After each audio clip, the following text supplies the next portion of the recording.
Good morning all dear students. अपना जो interface topic है प्रकाश का व्यतिकरण वो अपना कंप्लीट हो चुका है। अब उस पर आधारित कुछ न्यूमेरिकल्स हम देख लेते हैं। ठीक है, तो जो पहला न्यूमेरिकल है वो आपके मोबाइल स्क्रीन पर, लैपटॉप स्क्रीन पर आपको दिखाई दे रहा होगा ऊपर। ठीक है ना। पहला क्वेश्चन क्या है? Ratio of amplitude of two interfering wave in Young double slit experiment is 3:2. Find the ratio of amplitude at intensity for bright and dark fringe. Young द्विस्लिट प्रयोग में व्यतिकरण तरंगों का आयाम का अनुपात दे रखा है। ठीक है ना। आयाम एम्पलीट्यूड्स का रेशियो हमें गिवन है। तो क्वेश्चन नंबर 1 का जो सॉल्यूशन होगा, सॉल्यूशन लिखिएगा, क्वेश्चन लीजिएगा, छोड़ देना, 3 लाइन छोड़, 4 लाइन छोड़ देना। ठीक है ना। हमें गिवन है एम्पलीट्यूड का रेशियो गिवन है। बोले तो सुपरपोजिट जो अध्यारोपित तरंगे हैं उनके आयाम का अनुपात हमें दिया गया है 3:2।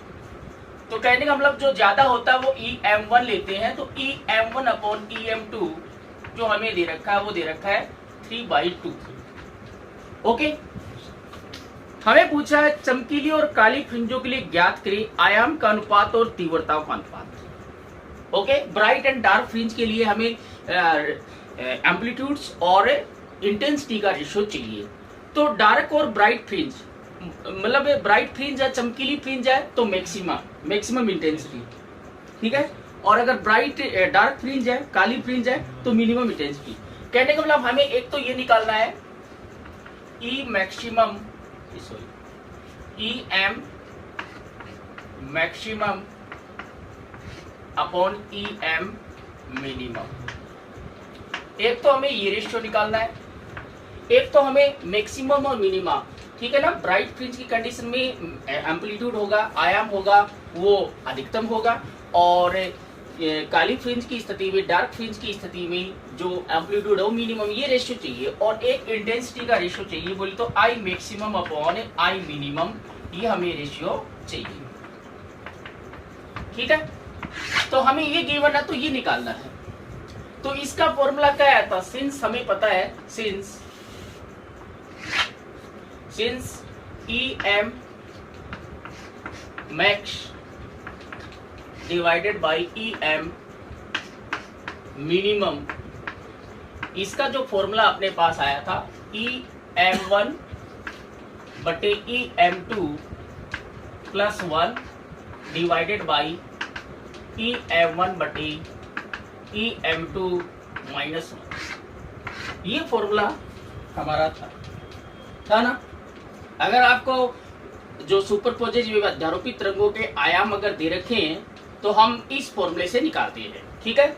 तो हम वैल्यू पुट कर दो, इसमें वैल्यू पुट करेंगे तो क्या आएगा? EM1 अपॉन EM2 की वैल्यू कितनी है? 3/2 plus 1 divided by 3/2 minus 1। Okay. तो ये क्या आ जाएगा? 3/2 प्लस 1 5/2 और डिवाइडेड बाई ये इधर गया तो ये आ गया 1/2। ये इसे कैंसिल आउट हो गया। इसका मतलब हमारे पास EM max ratio EM minimum, इसका जो रेशियो आएगा वो 5 डिवाइडेड बाई 1, 5 रेशियो क्या आएगा? 1 आएगा। This is the answer of first case. Okay. तो अगर हमें I मैक्स और I मिनिमम पूछे तो ये फॉर्मूला लगाने की जरूरत नहीं है, क्योंकि इसमें हमें डायरेक्ट रिलेशन पता है, पता ना। तो चीज देखो, ये तो हो गया फर्स्ट केस हो गया, अपने A पॉइंट हो गया। B पॉइंट निकाले तो हमें निकालना है I maximum upon I minimum. हमें ये रेशियो पता है। ठीक है। तो I maximum upon I minimum क्या होता है? IM maximum divided by IM minimum और इसका स्क्वायर। ये होता है कि नहीं होता? ये हमें दे रखा है, ये अपना क्या है? 5 डिवाइडेड बाई 1, इसको मैंने लिख दिया। तो ये आ जाएगा 25 डिवाइडेड बाई 1। तो I max ratio I minimum वो हमारे पास आ गया 25:1। This is the answer of second case. Is it clear और नॉट? समझ में आ गया होगा ये? फटाफट नोट करो।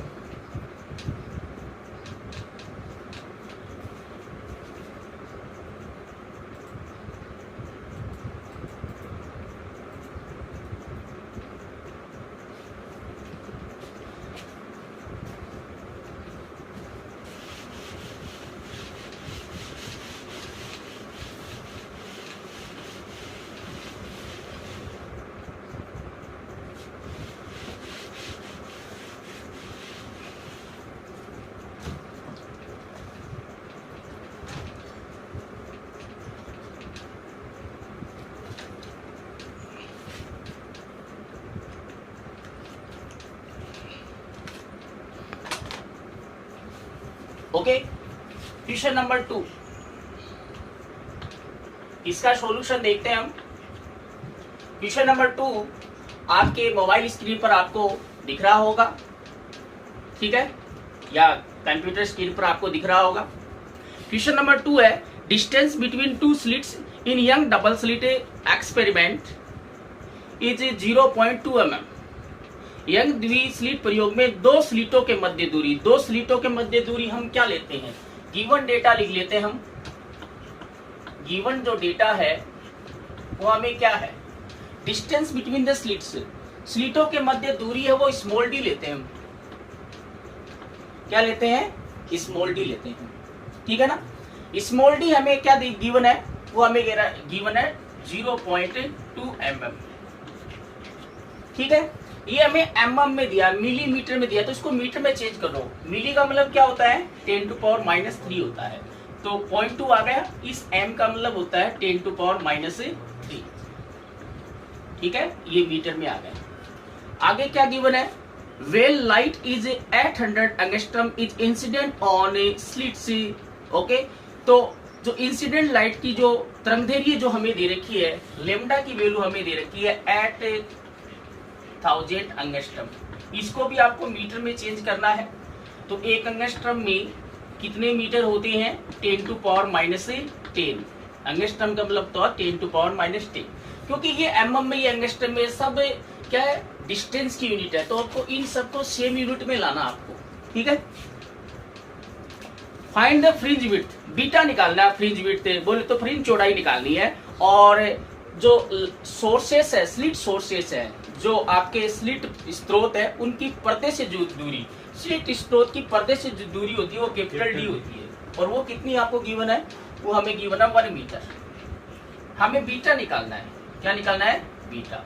तो डायरेक्ट हमारे पास फॉर्मूला होता है, वो डायरेक्ट फॉर्मूला यहाँ पर लग जाएगा, ठीक है।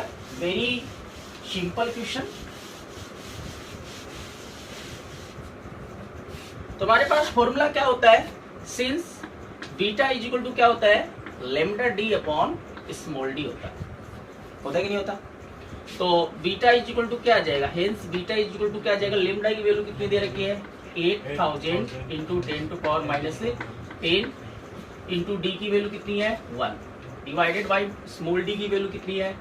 0.2 इंटू 10⁻3।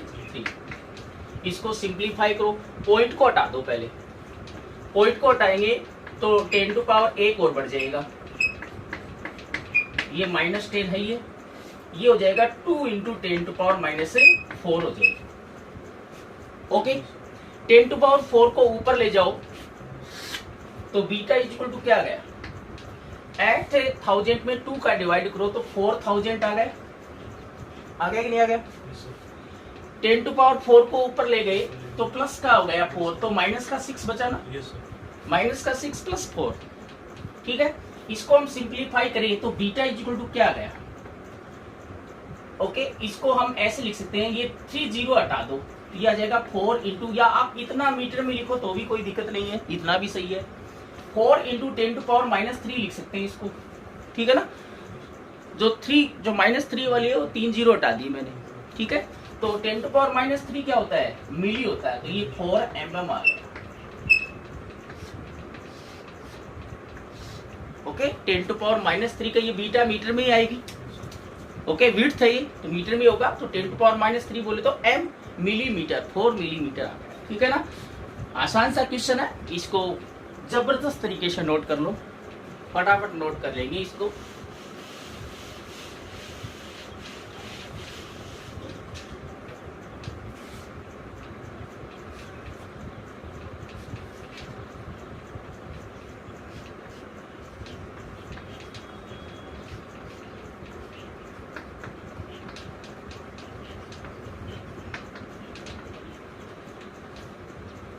ओके, नेक्स्ट क्वेश्चन हम देखते हैं।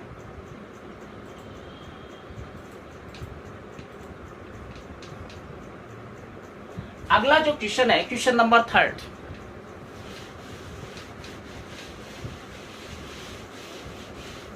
क्वेश्चन नंबर 3 क्या है? On using light of 6600 angstrom मतलब 6600 angstrom in Young double slit experiment 60 fringes are seen. How many fringes will be seen in if we use light of 4400 angstrom? Okay, question ये है कि young double slit experiment जो है उसमें हम अगर 6600 angstrom की तरंगदैर्घ्य अगर काम में लें तो स्क्रीन पर कितनी 60 फ्रिंजेज ऑब्टेन होती है, ठीक है ना। अगर हम 6600 एंगस्ट्रम की जगह अगर 4400 एंगस्ट्रम कि अगर वेवलेंथ यूज में लें, वेवलेंथ की लाइट है, तो कितनी फ्रिंज ऑब्टेन होगी। तो मैंने आपको बताया था कि लेमडा 1 के लिए n1 फ्रिंज है और लेमडा 2 के लिए अगर n2 फ्रिंज है। तो डायरेक्ट फॉर्मूला देखो, गिवन डेटा क्या है, तो हमें लेमडा 1 जो दे रखा है वो कितना दे रखा है, कितना दे रखा है, ठीक है। इसको आप मीटर में भी चेंज कर सकते हो क्योंकि ये रेशियो आएगा, तो रेशियो में एंगस्ट्रम से एंगस्ट्रम कैंसिल हो जाए, कोई दिक्कत नहीं है। कि आप इसको चेंज करना चाहो तो चेंज कर सकते हो। आप कहोगे कि उसमें तो चेंज कर दिया, इसमें चेंज नहीं किया, लो कर देते हैं चेंज, कोई दिक्कत नहीं है, आप खुश रहना चाहिए। ओके, n1 इतने वेवलेंथ के लिए हमें कितनी फ्रिंजेज ऑब्टेन हो रही है, 60। ओके, हमें लेमडा 2 ये पूछा कि इतने वेवलेंथ कितने 4400 एंगस्ट्रम, इतने वेवलेंथ पर कितनी फ्रिंजेज ऑब्टेन होगी वो निकालनी है। बोले तो n2 निकालना है, ठीक है। तो मैंने आपको कॉन्सेप्ट बताया था कि अगर लेमडा 1 के लिए n1 फ्रिंजे है तो लेमडा 2 के लिए कितनी होगी, n2। तो डायरेक्ट फॉर्मूला सिंस हमें पता है कि n1 lambda 1 is equal to क्या लिखते हैं हमें, n2 लेमडा 2। ये मैंने एक क्वेश्चन उठाया है, ऐसे क्वेश्चन आपके बुक में 2-3 क्वेश्चन गिवन है, आपको एग्जांपल भी गिवन है, पीछे भी एक्सरसाइज में भी गिवन है, तो आप उनको सोल्व कर लेना। मैं एक ही क्वेश्चन एक कॉन्सेप्ट पर एक ही क्वेश्चन ले रहा हूँ, ठीक है ना। तो n2 निकालना है, तो n2 यहाँ से क्या जाएगा अपना, n2 इज इक्वल टू क्या जाएगा, लेमडा 2 को डिवाइड में आ गया n1 लेमडा 1 अपॉन लेमडा 2, ठीक है।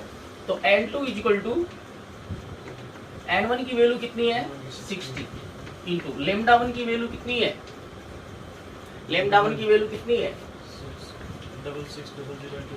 10 to power minus 8 divided by lambda 2 की वैल्यू कितनी है, 400 into 10 to the power minus 10। Okay, आपकी बात समझ में।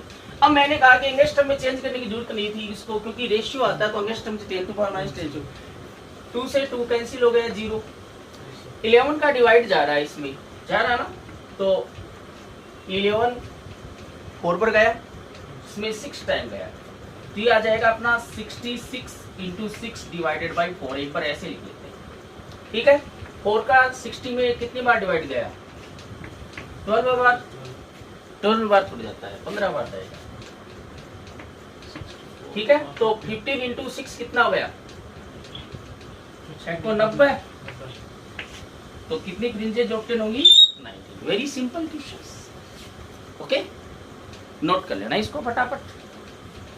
अगला क्वेश्चन निकालते हैं।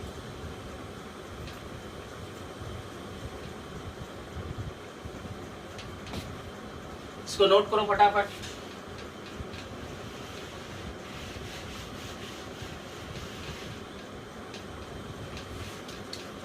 Question number 4।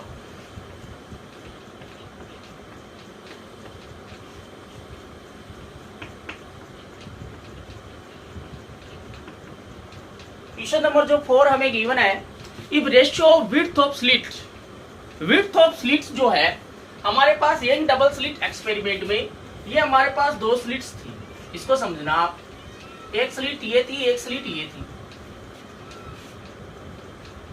Young double slit experiment में हमारे पास दो स्लिट थी। आगे 60 लिख दे, बाकी सोल्व कर लेना घर पे, नीचे लिख दे 60, ये 90 आएगा आंसर 2 लाइन में। ठीक है, ये स्लिट्स है। इन स्लिट्स की विड्थ दे रखी है कि इसकी विड्थ तो W1 मान ली और इसकी W2 मान ली। हमें इन स्लिटों की विड्थ चाहिए, डिस्टेंस नहीं दे रखी है, विड्थ दे रखी है। ये जो आपका जो स्लिट्स है इसकी विड्थ है वो तो W1 है और इसकी W2 है। ओके, स्लिट्स की जो विड्थ है वो हमें कितनी गिवन है, वो हमें 4:9 गिवन है। तो हम मिनिमम को क्या लेते हैं, हम 2 लेते हैं। तो W2 अपॉन W1 जो हमें गिवन है वो हमें 4:9 गिवन है। तो हमारे पास यहाँ पर W1 अपॉन W2 इसको हम ऐसे लिख सकते हैं 9:4। ये गिवन है हमें, और निकालना क्या है, ratio of intensity of maxima और मिनिमा। हमें ये निकालना है, ये रेशियो निकालना है, इंटेंसिटी, मैक्सिमम इंटेंसिटी और मिनिमम इंटेंसिटी का रेशियो निकालना है। तो आप सोचोगे कि विड्थ और इंटेंसिटी में क्या रिलेशन होता है। ओके, तो देखिए, since intensity is directly proportional to क्या होता है, विड्थ ऑफ द स्लिट होती है। स्लिट की जो विड्थ है, चौड़ाई है, जितनी ज्यादा होगी इंटेंसिटी उतनी ही ज्यादा होगी। आप फील करो कि हम किसी कमरे में बैठे हैं, ठीक है, कमरा का जो दरवाजा है हम थोड़ा सा खोलते हैं तो जो कमरा है उसमें रोशनी कम आएगी ना, आएगी नहीं आएगी। इसका मतलब जो अपना जो लाइट का आने की जो द्वारक है, जो स्लिट है वो कम है, मतलब रोशनी आने का जो द्वार है वो छोटा है, उसकी विड्थ कम है, इसलिए कम इंटेंसिटी की लाइट आ रही है। अगर हम पूरे किवाड़ को खोल दें, पूरे दरवाजों को खोल दें, तो पूरे कमरे में लाइट है वो ज्यादा हो जाएगी, इंटेंसिटी ज्यादा हो जाएगी ना। इसका मतलब है जो इंटेंसिटी वो डायरेक्टली प्रोपोर्शनल टू विड्थ होती है। इसका मतलब जो रेशियो विड्थ का आता है वो रेशियो किसका है, इंटेंसिटी का है। हेंस इसका मतलब W1 अपॉन W2 क्या है, I1 अपॉन I2, इसी का रेशियो है वो 9/4 दे रखा है। ठीक है, तो ये कॉन्सेप्ट याद रखना। अगर आपको विड्थ ऑफ स्लिट से जो स्लिटों की चौड़ाई का अगर अनुपात दे रखा है तो वो एक्चुअल में किसका अनुपात होगा, तीव्रताओं का अनुपात होगा, इंटेंसिटी का रेशियो होगा। ठीक है, तो ये गिवन है और ये गिवन है, तो ये निकालना है। तो सिंस हमें पता है, since I maximum upon I minimum क्या होता है, बोलो, इन टर्म्स ऑफ I1 बटे I2 के टर्म्स में क्या आता है, I1 upon I2 under root of I1 upon I2 plus 1 divided by under root of I1 बटे -1, और इसका क्या लेते हैं, होल स्क्वायर लेते हैं। ठीक है ना, तो जस्ट इस फॉर्मूले में वैल्यू पुट कर देंगे हम। Hence I maximum divided by I minimum हमारे पास क्या आ गया, वैल्यू पुट कर दो आप। I1 बटे I2 की वैल्यू कितनी है, 9 divided by 4 under root of 9 divided by 4 plus 1 divided by under root of 9 divided by 4 minus 1, इसका होल स्क्वायर। इसका अंडर रूट करेंगे तो 9 का कितना हो गया, 3 डिवाइडेड बाई 2 आ गया ना। ओके, फिर प्लस 1 3/2 माइनस 1, इसका होल स्क्वायर डिवाइड इक्वल, ये कितना हो गया, 5/2 हो गया, 5/2 डिवाइडेड बाई ये कितना हो गया, 1/2, इसका होल स्क्वायर।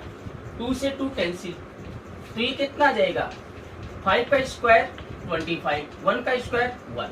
इसका मतलब I maximum ratio I minimum जो आएगा वो आएगा 25/1।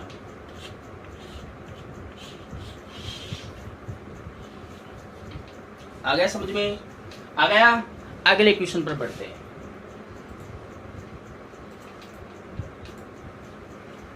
ये नोट कर लेना फटाफट।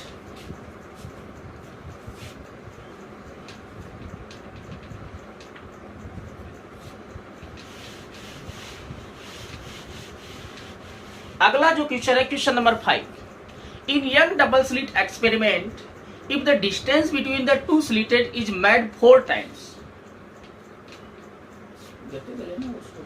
ठीक है ना, क्वेश्चन नंबर जो 5 है उसमें क्या दे रखा है, in Young double slit experiment if the distance between the two slits, मतलब small D distance between the two slits, मतलब दो जो अपने जो स्लिट होती है उनके बीच की दूरी क्या होती है, स्मॉल डी होती है, ठीक है ना। तो ये कह रहा है कि स्मॉल डी के मान को अगर हम 4 टाइम्स कर दे देन और and distance between the slits and screen, slits और स्क्रीन के बीच की डिस्टेंस जो होती है, ठीक है, स्लिट्स और पर्दे के बीच की दूरी कैपिटल डी है, उसको हाफ कर दिया है। स्मॉल डी को 4 टाइम्स कर दिया है और कैपिटल डी को हाफ कर दिया है, तो फ्रिंज विड्थ पर क्या इफेक्ट पड़ेगा, मतलब दो चीज चेंज हो रही है, ठीक है। तो देखिए हमारे पास ये फॉर्मूला होता है, since beta is equal to क्या होता है, लेमडा डी अपॉन डी होता है कि नहीं होता, अरे ये होता है ना, होता है कि नहीं होता। देखो मैं फॉर्मूला बनाऊंगा इससे, किसी के इससे फॉर्मूला बना सकते हो, इसमें कैपिटल डी और स्मॉल डी को चेंज कर ले, लेकिन लेमडा चेंज नहीं है ना। तो देखिए हम इसको ऐसे लिख सकते हैं, अगर इसको बीटा डी, ये इसको D1 ले लिया, इसको बीटा 1, तो ये देखो आ गया बीटा 1 बराबर lambda D1 upon small d1, ठीक है। और बीटा 2 बराबर क्या आएगा, सेकंड कंडीशन में क्या है कि हमने मान लिया कि डी को भी चेंज कर दिया और स्मॉल डी को भी चेंज कर दिया। अगर एक चीज चेंज हो रही है तो एक को कर दो, दो हो रही है तो दो को चेंज कर दो, ठीक है। अब इसमें डिवाइड कर दो, इसको इक्वेशन नंबर 1 ले लिया और इसको इक्वेशन नंबर 2, मैं फॉर्मूला बना रहा हूँ, ठीक है ना। अभी इसका सोल्यूशन नहीं, केवल फॉर्मूला बना रहे हैं, डायरेक्ट हम ये फॉर्मूले से कर सकते हैं या अलग तरीके से भी कर सकते हैं, कोई दिक्कत नहीं है, ठीक है ना। आपको ये अच्छा लगे तो ये, फिर दूसरा तरीका भी बताता हूं। इक्वेशन 2 में 1 का डिवाइड कर दो, इक्वेशन 2 डिवाइडेड बाई 1, तो हमारे पास क्या आ जाएगा, beta 2 divided by beta 1 is equal to, ये हमारे पास क्या आ जाएगा, lambda D2 small d2 upon lambda D1 small d1, lambda से लेमडा कैंसिल, तो ये d1 ऊपर चला जाएगा, तो हमारे पास ये आ जाएगा बीटा 2 अपॉन बीटा 1 बराबर d2 अपॉन d1 इंटू में क्या आ जाएगा, स्मॉल d1 अपॉन d2, ये फॉर्मूला आ गया, ठीक है ना, लेमडा कैंसिल हो गया, ठीक है। अब देखो इनिशियल हमने मान लिया कि इनिशियल जो आपके जो ये डी है वो इनिशियल तो D1 है, दो स्लिट्स और स्क्रीन के बीच की, और फाइनल क्या है, D2 है, ठीक है। तो हमें गिवन है सिंस D2 जो है, D2 को कितना इंक्रीज किया है, D2 को हाफ किया है, D को हाफ किया ना, इनिशियल से हाफ किया है, तो D2 की वैल्यू क्या है, D1 अपॉन 2 कर दी कि नहीं करती। और स्मॉल d2 को एंड स्मॉल d2 को क्या किया है, इनिशियल से 4 टाइम किया है, ये तो क्या है, क्वेश्चन में ये लिखा हुआ है कि डी, इसको तो हमने हाफ कर दिया और इसको हम इनिशियल से 4 टाइम्स कर दिया, तो हेंस बीटा 2 अपॉन बीटा 1 बराबर क्या आ गया, d2 की वैल्यू क्या रख दी, d1 upon 2 divided by d1, okay, d1 divided by d2 की वैल्यू क्या रख दी, 4d1, ये इससे कैंसिल, ये इससे कैंसिल, तो beta 2 upon beta 1 equal to क्या आ गया, ये 1/2, ये 1/4, 1/8 हो गया, बाकी तो सब कैंसिल हो गए। तो फ्रिंज विड्थ होगी वो इनिशियल फ्रिंज विड्थ की कितनी होगी, 1/8 टाइम्स होगी, ओके। तो हम नीचे इसके लिखेंगे, fringe width is decreases bye 1/8 times, fringe width is decreases bye 1/8 times, okay और नोट होगी, ओके। तो इसको आप नोट करना चाहो तो इसको नोट कर लो। अब इसका दूसरा सॉल्यूशन भी हम देख लेते हैं, वो आपको अच्छा लगे तो उस तरीके से कर लेना, ठीक है। मैं इसको मिटा रहा हूँ, आपको मुझे लग रहा है दूसरी वाला तरीका अच्छा लगेगा,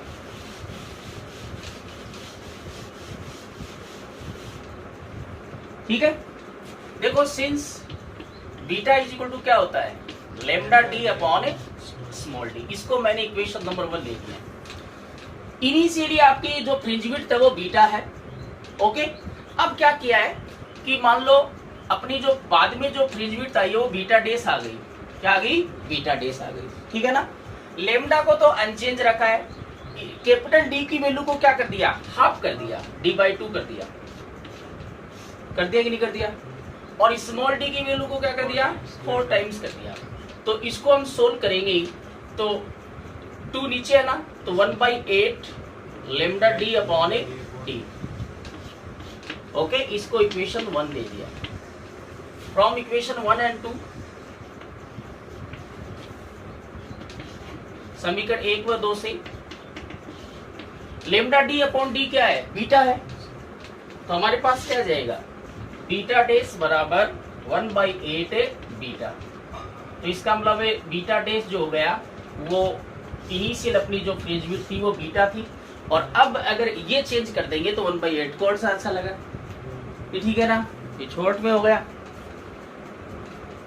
तो आप ये नोट कर लेना, ठीक है। तो जो भी आपको यहाँ पर चेंज दे रखा है, अकेला डी दे रखा है तो अकेले डी को चेंज कर दो, कैपिटल डी दे रखा है तो कैपिटल डी को, लेमडा चेंज हुआ तो लेमडा को भी चेंज कर देंगे, ठीक है ना। पहले तो ये आप सिंपल ये इक्वेशन लिख दी कि इनिशियल हमारे पास ये है, अगर बाद में इसमें किसी में भी चेंज कर रहा है तो हम उसमें चेंज करके लिख देंगे और इसको चेंज कर देंगे, बीटा डेस करके कर लिया, ठीक है ना। फिर वो जो अपने पास इक्वेशन आएगी वो लेमडा डी अपॉन डी के टर्म में आएगी, वो इनिशियल फ्रिंज विड्थ हो जाएगी, हमारी जो प्रारंभिक जो फ्रिंज चौड़ाई है वो होगी। तो हमें यहाँ से पता चल रहा है कि जो फ्रिंज चौड़ाई है, इसके नीचे क्या लिखोगे, फ्रिंज चौड़ाई है वो प्रारंभ की तुलना में 1/8 गुणा हो जाती है, ठीक है। ओके, नेक्स्ट क्वेश्चन देखते हैं हम। Question number 6।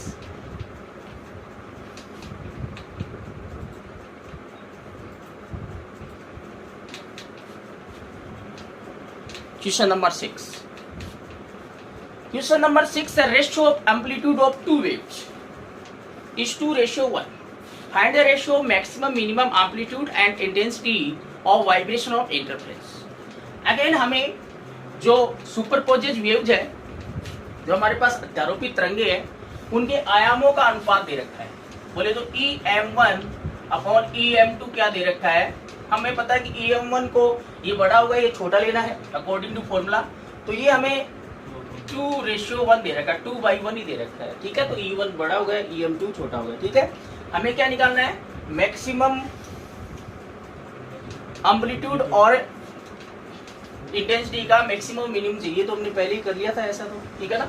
एक तो हमें ये निकालना है EM maximum divided by EM minimum, ये रेशो चाहिए, और एक हमें तीव्रताओं का रेशो चाहिए, अधिकतम और न्यूनतम, I maximum upon I minimum, ये चाहिए, ठीक है। तो सिंस हमें पता है कि EM maximum divided by EM minimum, इसका जो फॉर्मूला आया था किसके पदों में, EM1 और EM2 के पदों में, ये आया था EM1 divided by EM2 plus 1 divided by EM1 divided by EM2 minus 1, ये आया था। हेंस हमारे पास EM max divided by EM minimum जो हमारे पास आ जाएगा, इसकी वैल्यू क्या है, 2/1 है। तो 2/1 को 2 भी लिख सकते हैं, 2 + 1 डिवाइडेड बाई 2 - 1। 2/1 को 2 ही लिख दिया, कोई फर्क थोड़ी पड़ेगा, ये आ जाएगा 3/1 आ गया। ओके, तो हमारे पास हेंस, तो हमारे पास EM maximum ratio EM minimum, इसका रेशियो हमारे पास क्या है, 3:1 आ गया। ओके, अब इंटेंसिटी का निकालना है, तो मैक्सिमम एम्पलीट्यूड, मैक्सिमम जो अधिकतम और न्यूनतम आयामों का अगर अनुपात होता है तो हम तीव्रताओं का अनुपात निकाल सकते हैं। सिंस हमें पता है कि I maximum upon I minimum is equal to क्या होता है कि M maximum upon EM minimum का होल स्क्वायर, ठीक है। Hence I maximum upon I minimum जो आएगा वो क्या आएगा, इसकी वैल्यू कितनी आई अपने पास, 3/1 आया, तो 3/1 का होल स्क्वायर, बोले तो ये आ गया 9 डिवाइडेड बाई 1। तो I maximum ratio I minimum हमारे पास क्या आ गया 9:1। ये तो दोबारा आ गया क्वेश्चन, ऐसा क्वेश्चन हमने पहले भी कर लिया है, ठीक है ना। अगला क्वेश्चन देखते हैं, चलो इसको फटाफट आप नोट कर लेना, इसको आप खुद से भी कर सकते हो, कोई दिक्कत नहीं है। ऐसा क्वेश्चन मैंने पहले करवा दिया आपको, जो फर्स्ट क्वेश्चन था वो ऐसे ही था।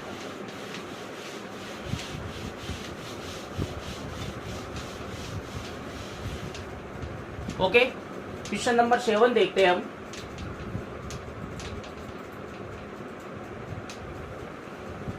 क्वेश्चन नंबर 7 है, in the interference experiment if distance between 7th bright fringe and 5th bright fringe is 8 mm, then find out fringe width. ठीक है, किसी व्यतिकरण प्रयोग में 7वीं चमकीली कौन सी है, 7वीं है, 7th है, और ब्राइट फ्रिंज जो है वो 5वीं है। ठीक है, दोनों के बीच की डिस्टेंस वो 8 मिली दे रखी है, तो फ्रिंज चौड़ाई निकालनी है। ठीक है ना, तो देखिए हमें ये गिवन है किसके बीच में, जो 7th ब्राइट फ्रिंज, बोले तो 7 तो क्या होगी, ब्राइट हो गई। इसको मैं ऐसे लिख देता हूँ 7th, यहाँ पर आप ब्राइट लिख दो, यहाँ लिख दिया ब्राइट, ओके, माइनस कौन सी, 5th डार्क फ्रिंज, ये डार्क लिख दिया। इन दोनों के बीच की जो डिस्टेंस है वो हमें कितनी दे रखी है, 8 mm दे रखी है।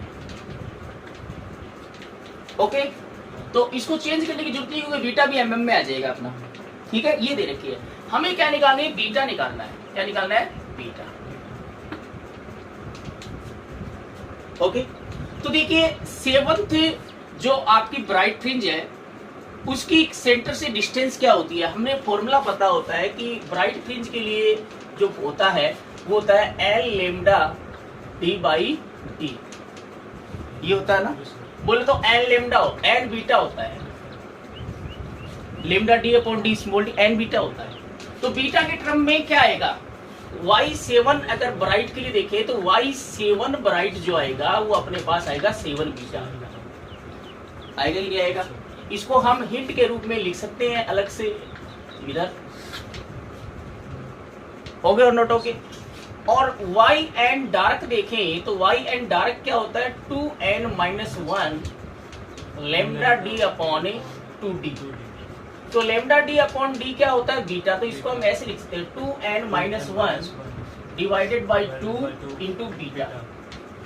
ठीक है, तो अगर हम 5th के लिए देखें, 5th डार्क फ्रिंज के लिए, तो n की वैल्यू 5th रख दो, क्या जाएगा, 2 इंटू 5 कितना हो गया, 10 हो गया ना, 10-1 कितना हो गया, 9/2 बीटा आ गया। तो ये हिंट आ गई हमारे पास। ठीक है, तो सिंस y बीटा 7, इसकी वैल्यू कितनी है, 7 बीटा है, माइनस 7 बीटा ये ना इसकी value, minus 5th dark fringe की कितनी है, ये 9/2 बीटा इक्वल टू कितना है, 8 mm है। ओके, ये इसकी वैल्यू आ गई और ये इसकी वैल्यू आ गई और इक्वल टू 8 mm है ये। ठीक है, इसको सिंप्लीफाई करो, एलसीएम 2 आया तो 7 दूनी 14, 14 में से 9 गए, 5 बचा, 5 डिवाइडेड बाई 2 बीटा आ गया, ये आ गया कि नहीं आ गया, अरे आ गया ना, दैट इज इक्वल टू कितना है, 8 mm बाद में लिखेंगे। तो हमारे पास बीटा इज इक्वल टू क्या है, beta is equal to 8 into 2 divided by 5, तो कितना हो गया, बीटा इज इक्वल टू हमारे पास आ गया 16 डिवाइडेड बाई 5, बीटा बराबर क्या आ गया, 3.215 mm।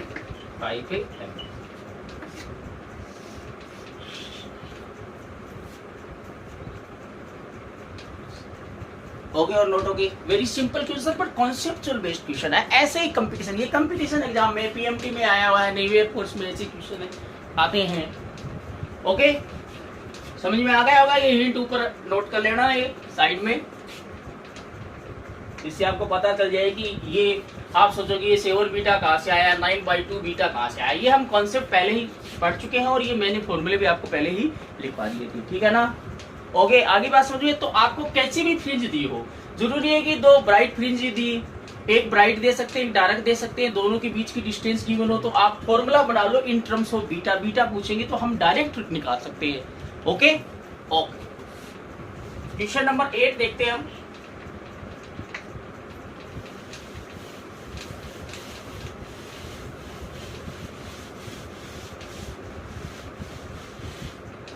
Question number 8,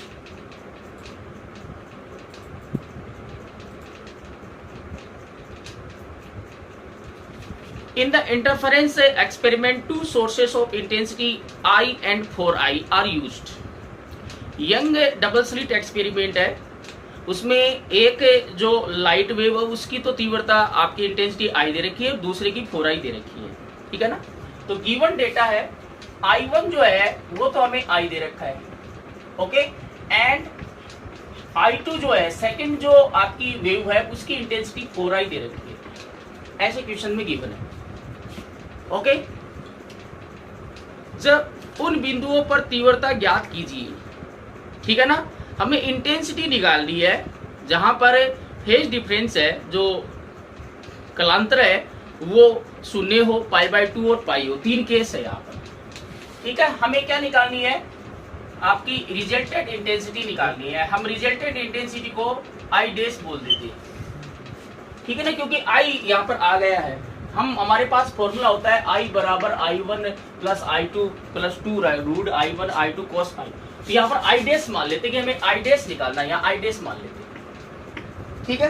first case है उसमें फाई की वैल्यू क्या दे रखी है, 0 डिग्री दे रखी है, बहुत ही सिंपल सा क्वेश्चन है, ठीक है।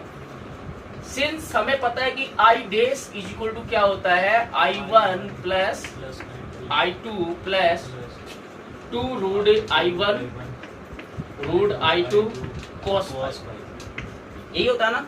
सबकी वैल्यू रख दो, I डैश बराबर, I डैश मान लिया हमने क्योंकि ये I यहाँ पर आ गया है, यहाँ I लेंगे तो ये I आप कैंसिल कर दोगे, ठीक है। तो ये आ जाएगा अपने पास I प्लस ये क्या आ गया 4I प्लस 2 इंटू ये क्या आ गया I, ये क्या आ गया 4I, और cos फाई की वैल्यू क्या है, 0 डिग्री है फर्स्ट केस में, ठीक है। इसको हम सिंप्लीफाई करें तो हमारे पास I डैश क्या आ जाएगा, I डैश बराबर आ गया ये I प्लस 4I कितना हो गया, 5I आ गया, हो गया कि नहीं हो गया, प्लस 2 है, ठीक है, ये 2 है इंटू 4 से रूट से बाहर आएगा 2 आएगा, और रूट आई क्या हो जाएगा, I हो जाएगा, तो 2I आ गया, ये इसका सोल्यूशन क्या आ गया, 2I आ गया, ठीक है ना। इंटू cos 0 की वैल्यू क्या होती है, 1, तो I डैश बराबर क्या आ गया 5I plus 4I। I dash जो हमारे पास रिजल्टेड इंटेंसिटी आएगी वो 9I आएगी पहले केस में, ठीक है। इसको फटाफट नोट कर लो आप।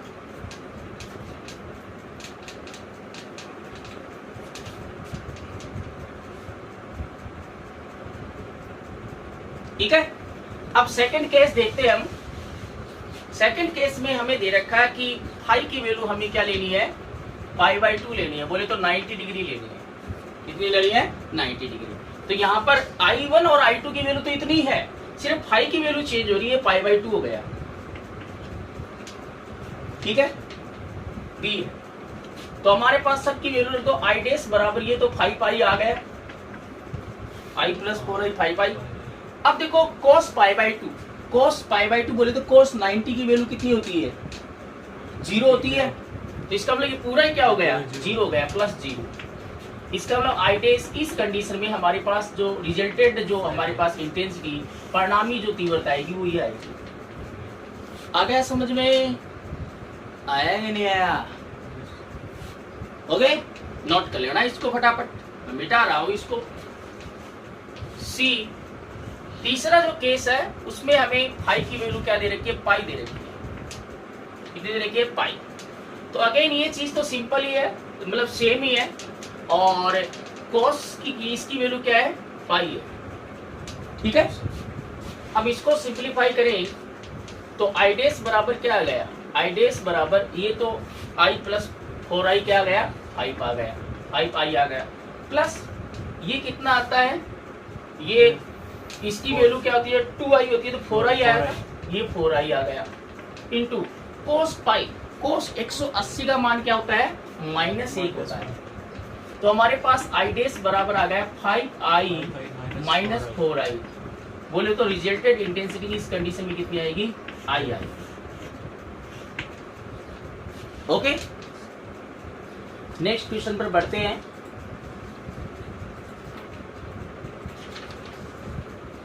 क्वेश्चन नंबर 9 देखो,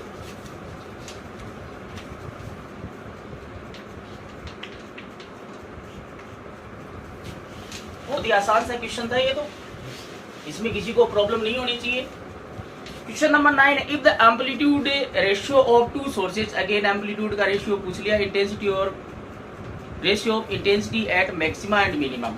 चलो, if the amplitude ratio of two sources producing interference is 3:5, amplitude का रेशियो दे रखा है, ठीक है ना, दो जो अध्यारोपित तरंग है उनके आयामों का अनुपात दे रखा है 3:5, तो 3 तो क्या होगा EM2 होगा और 5 क्या होगा EM1 होगा, ठीक है। तो हमें क्या दे रखा है EM2 अपॉन EM1 दे रखा है, और दैट इज इक्वल टू कितना देगा 3/5 दे रखा है, ठीक है।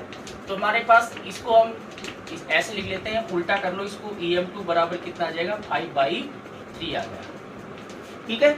हमें उच्चिष्ट और निम्निष्ट पर तीव्रताओं का अनुपात ज्ञात करना है। उच्चिष्ट बोले तो मैक्सिमम अधिकतम तीव्रता और निम्निष्ट बोले तो न्यूनतम, बोले तो हमें ये निकालना है, ये अनुपात निकालना है, I maximum upon I minimum, ये निकालना है। तो या तो आप पहले E maximum upon E minimum निकाल कर I maximum upon I minimum निकाल सकते हो, या डायरेक्ट आप फॉर्मूला लगा सकते हो। तो E1 EM1 और EM2 के टर्म में I मैक्सिमम क्या होता है, बोलो I maximum upon I minimum that is equal to I minimum. इसका EM1 और EM2 के टर्म में क्या फॉर्मूला होता है, EM1 upon EM2 plus 1 upon EM1 upon EM2 minus 1 की whole square. EM1 divided by EM2 plus 1 divided by EM1 divided by EM2 minus 1 का whole square, यही होता है। और ये तो ये अंदर वाला क्या है, E maximum upon EM maximum बटे EM मिनिमम होता है, और इसका स्क्वायर होता है, सबकी वैल्यू रख दो, hence I maximum upon I minimum, ये तीसरी बार आ गया क्वेश्चन। इसकी वैल्यू 5/3 है, प्लस 1 डिवाइडेड बाई 5/3 माइनस 1, इसका होल स्क्वायर। इसको सिंप्लीफाई करो, क्या आया, ये 3 ऊपर गया 8/3, ये 3 ऊपर गया 2/3, और इसका होल स्क्वायर, 3 से 3 कैंसिल, 8 में 2 का डिवाइड किया तो कितना आया 4, ये आ गया 4 डिवाइडेड बाई 1 का स्क्वायर, बोले तो ये आ गया 16 डिवाइडेड बाई 1, आ गया नहीं आएगा। तो हमारे पास I maximum ratio I minimum क्या आएगा 16:1 आएगा। This is the answer. Next question देखते हैं हम, क्वेश्चन नंबर 10 में चले।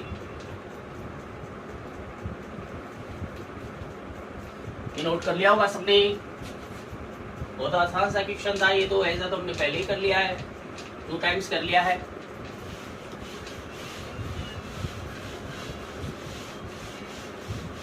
अगला क्वेश्चन देखो, in Young double slit interference experiment the slit separation is made 3 times, what effect on the fringe width. यहाँ पर एक ही चीज चेंज हो रही है कि दो झिरियों के बीच की दूरी है, जो स्लिट्सों के बीच की दूरी है, जो स्मॉल डी लेते हैं, उसको हम क्या करते हैं 3 टाइम्स करते हैं, तो फ्रिंज विड्थ क्या हो जाएगी।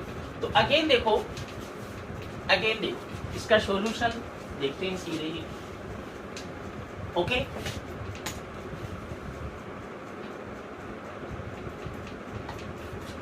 देखिए इनिशियल हम फ्रिंज विड्थ बीटा मान लेते हैं, और दैट इज इक्वल टू क्या, अगेन वैसे ही करना जैसे हमने लेमडा डी अपॉन डी, इसको हमने इक्वेशन नंबर 1 दे दिया।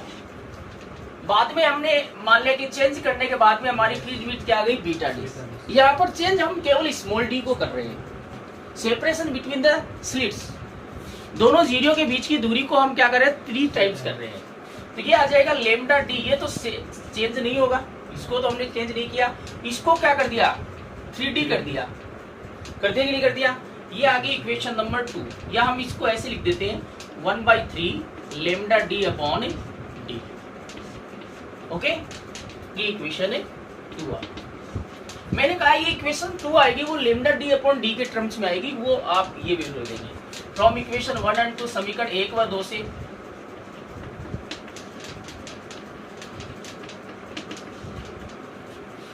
बीटा डेस बराबर क्या आ जाएगा 1/3 बीटा। तो इनवर्सली प्रोपोर्शनल रहता, 3 टाइम्स इंक्रीज करेंगे तो 3 टाइम्स डिक्रीज हो जाएगा, ठीक है ना। तो आप इसके नीचे थ्योरेटिकल रूप में लिखेंगे, okay, fringe width becomes decreases 1/3 times, ठीक है। फ्रिंज चौड़ाई 1/3 गुणा घट जाती है।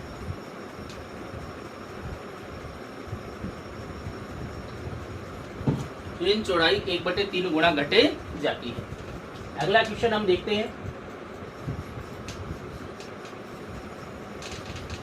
ये नोट कर लिया होगा, वेरी आसान सा क्वेश्चन। क्वेश्चन नंबर 11 देखते हैं। In a young double slit experiment, the fringe width is found to be 0.4 mm. Okay, young double slit experiment, young के द्विछिद्र प्रयोग में जो फ्रिंज चौड़ाई, गिवन डेटा क्या है हमारे पास, जो गिवन डेटा है वो हम लिख देते हैं पहले। बीटा जो है वो हमें फ्रिंज चौड़ाई बीटा से रिप्रेजेंट करते हैं, वो हमें कितनी दे रखी है 0.4 mm दे रखी है। इसको मीटर में चेंज कर लो, 0.4 इंटू 10⁻³ मीटर होता है।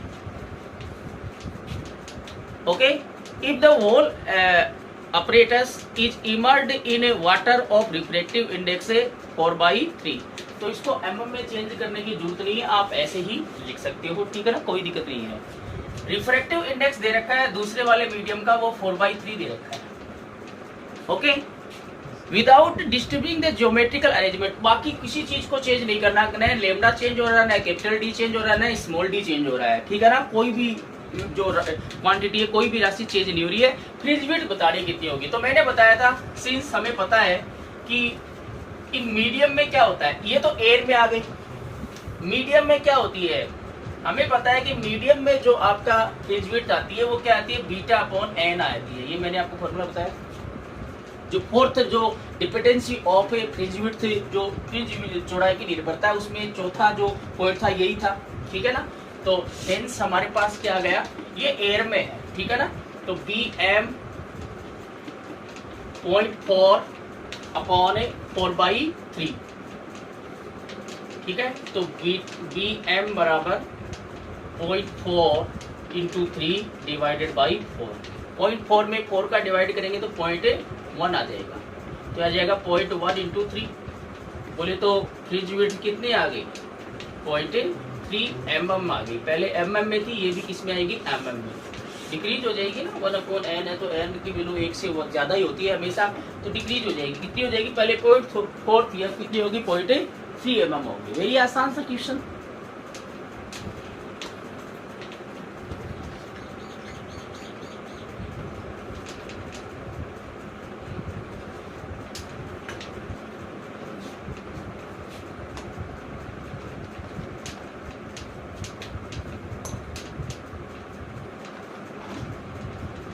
अगला क्वेश्चन देखते हैं हम, क्वेश्चन नंबर 12 है।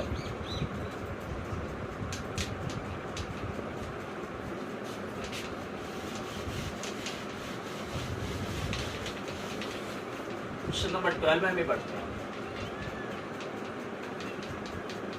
इन a Young double slit experiment the fringe width दे रखी है आपको, बीटा आपको गिवन है, जो भी गिवन डेटा वो लिख लो, 1 into 10 to the power minus 4. 1 into 10 to power minus 4 metre दे रखी, ठीक है। If the distance between the slits and screen is double, again देखो डिस्टेंस को क्या कर रहे हैं, डबल कर रहे हैं, मतलब इस the distance between the slit and screen, बोले तो कैपिटल डी की वैल्यू को हम क्या कर रहे हैं, डबल कर रहे हैं, and distance between the two slits is reduce to half, दो स्लिटों के बीच की जो दूरी है स्मॉल डी उसको क्या कर रहे हैं, हाफ कर रहे हैं। और वेवलेंथ इन चेंज है, पहले वेवलेंथ है वो 6.4 इंटू 10⁻⁷ मीटर है और बाद में इतनी है। इसको मैं बीटा 1 लिख लेता हूं, कोई दिक्कत। इनिशियल जो लैम्डा 1 है वो कितनी दे रखी है, ये जो बीटा 1 है वो कितनी वेवलेंथ के लिए, 6.4 इंटू 10⁻⁷ मीटर के लिए, ठीक है ना। ओके, तो देखिए इनिशियल हमें बताना है कि भी बाद में फ्रिंज विड्थ कितनी होगी, तो पहले इसके लिए हम फॉर्मूला लिख लेते हैं। सिंस बीटा 1 बराबर क्या आ जाएगा, lambda 1 D upon small A D, ठीक है। तो लैम्डा 1 को इधर ले आओ, तो बीटा 1 अपॉन लैम्डा 1 बराबर क्या आ गया, capital D upon small d. इसको मैं इक्वेशन नंबर 1 पुट कर देता हूं। ये समझ में आ गया सबको। हमें लैम्डा 1 पहले जो वेवलेंथ है वो लैम्डा 1 है, उसके लिए फ्रिंज चौड़ाई है वो बीटा 1 है, तो ये हमारे पास आ गया, ठीक है। अब देखिए बाद में क्या कह रहा है कि ये जो बाद में ये फ्रिंज चौड़ाई हमने बीटा 2 ले ली या बीटा डेस ले लो, कोई दिक्कत नहीं है। ओके, इस कंडीशन में वापस यही फॉर्मूला है, वेवलेंथ कितनी कर दी, लैम्डा 2 कर दी, वेवलेंथ कितनी कर दी, लैम्डा 2 कर दी। ओके और not okay, lambda wavelength lambda 2 कर दी इनटू डी, डी को क्या किया है, डबल किया है, इसको कर दिया 2D और स्मॉल डी हाफ स्लिट से, दोनों स्लिटों के बीच की डिस्टेंस क्या कर दी, हाफ कर दी। ओके, तो ये डी को ये ऊपर चला गया, तो क्या आ जाएगा ये, और lambda 2 D upon a small D, या इसको हम ये ऐसे लिख देते हैं, 4 lambda 2 D upon A D. इसको मैं इक्वेशन नंबर 2 दे देता हूं।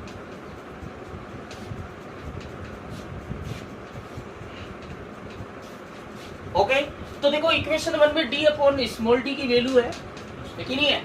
फ्रॉम इक्वेशन 1 एंड 2 समीकरण 1 व 2 से हम इक्वेशन बना लेंगे, बाद में वैल्यू रख देंगे। पहले हम फॉर्मूला बना लेते हैं समीकरण 1 व 2 से। बीटा 2 बराबर क्या आ गया, 4 lambda 2 D upon small d, इसकी वैल्यू क्या है, बीटा 1 अपॉन लैम्डा 1, ठीक है। ओके, तो हमारे पास लैम्डा 2 की जो वैल्यू है, यहाँ पर हम लैम्डा 2 की वैल्यू भी लिख लेते हैं, यहाँ पर लिख लो। लैम्डा 2 की वैल्यू हमें कितनी गिवन है, वो हमें गिवन है 4 into 10 to power 4.0 into 10 to power -7 metre है, ये भी साथ में नोट करें, ठीक है। अब हेंस बीटा 2 इक्वल टू क्या आ जाएगा, 4 इंटू लैम्डा 2 की वैल्यू कितनी है, 4 into 10 to power -7 into beta की वैल्यू, बीटा 1 की वैल्यू क्या है, 1 into 10 to power -4 divided by lambda 1 की वैल्यू कितनी है, 6.4 into 10 to power -7।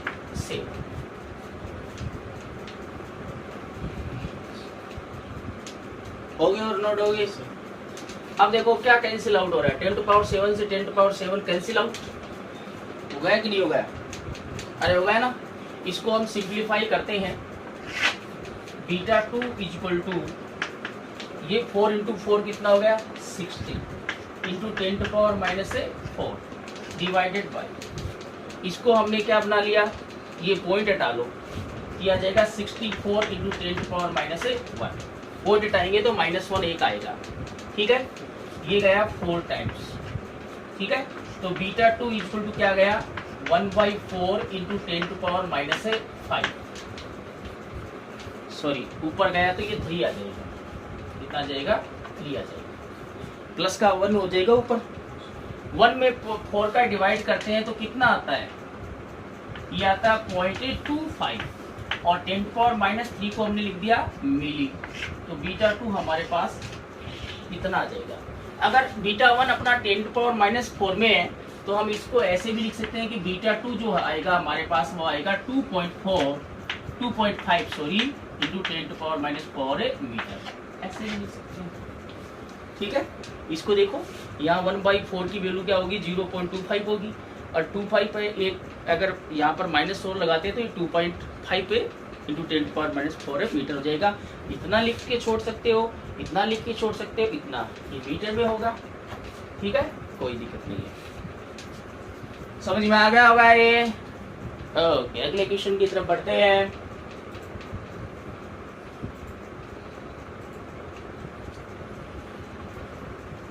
Question number 30 देखते हैं।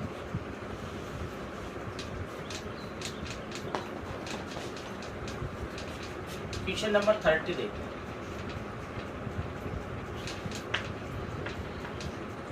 क्वेश्चन नंबर 13 का सॉल्यूशन देखो, इसमें क्या गिवन है वो हम देखते हैं। क्वेश्चन नंबर 30 क्या कहता है, in Young double slit experiment the slits are 0.5 mm apart. दोनों जो झिरियों के बीच की जो दूरी है वो 0.5 mm दे रखी है। तो दोनों झिरियों के बीच की दूरी क्या होती है, स्मॉल डी होती है।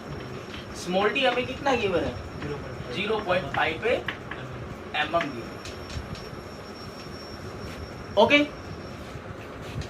And interface pattern is observe on the screen placed at the distance of 1 metre. इसका मतलब वो मीटर में, ये mm में, तो इसको आप मीटर में चेंज करो पहले। तो ये सर इधर वाली साइड में इसको मिटा देते हैं, इसको आपने नोट कर लिया होगा।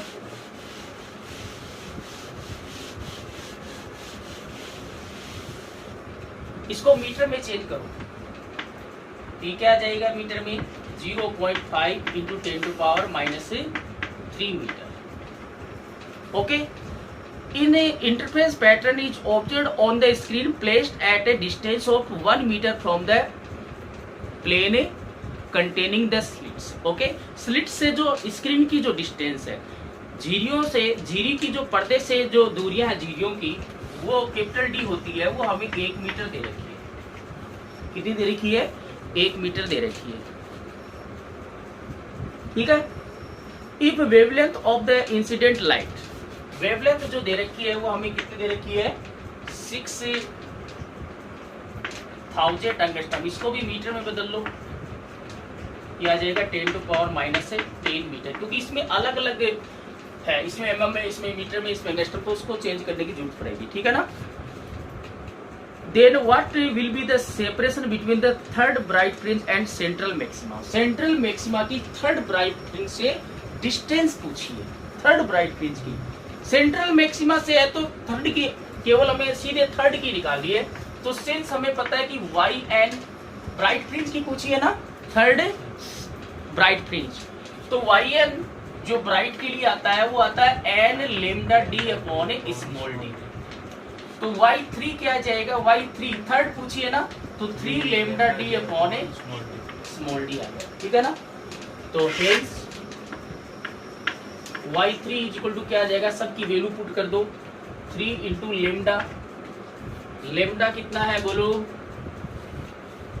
लेमडा कितना है, 6000 into 10⁻10 divided by, sorry into D की वैल्यू क्या है, 1 है, स्मॉल डी की वैल्यू कितनी है, 0.5 इंटू 10⁻³ इसको सिंप्लीफाई करते हैं हम, y3 इज इक्वल टू क्या आ गया, ठीक है, ये 6 इंटू 8 कितना हो गया, 6 इंटू 3 कितना हो गया, 18 हो गया, इंटू 10⁻10, पॉइंट को हटा दो, तो ये आ जाएगा 5 इंटू 10⁻4 आ गया। ठीक है, 5 का इसमें डिवाइड करो, y3 इज इक्वल टू क्या आ गया, 15 6 3600 आ गया, इंटू 10⁻- क्या आएगा, 6 आ गया, आ गया ना। इसको mm में ले लेते हैं, y3 इज इक्वल टू क्या आ गया, तो 3 हटाएंगे तो 1 2 3 पॉइंट यहाँ आ जाएगा, 3.6 आ गया ये।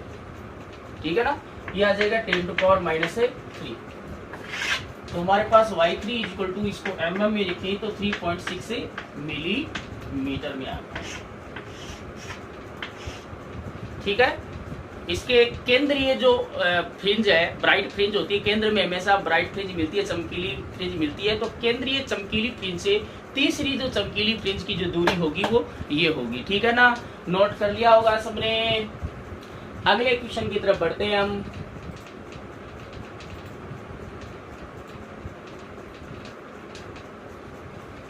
क्वेश्चन नंबर 14 देखते हैं।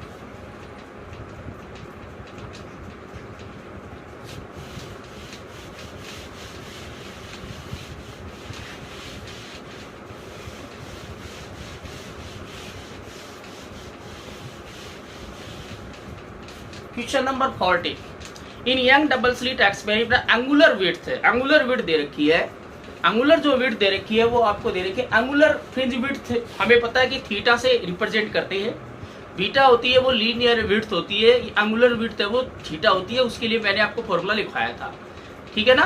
तो हम क्वेश्चन नंबर जो 40 है उसमें हमें इसको हम थीटा 1 ले लेते हैं। थीटा 1 बराबर कितना है 0.20 डिग्री दे रखा है। और सोडियम लाइट ऑफ वेवलेंथ है, वेवलेंथ जो दे रखी है वो कितनी दे रखी है, वो हमें दे रखी है 5890 एंगस्ट्रॉम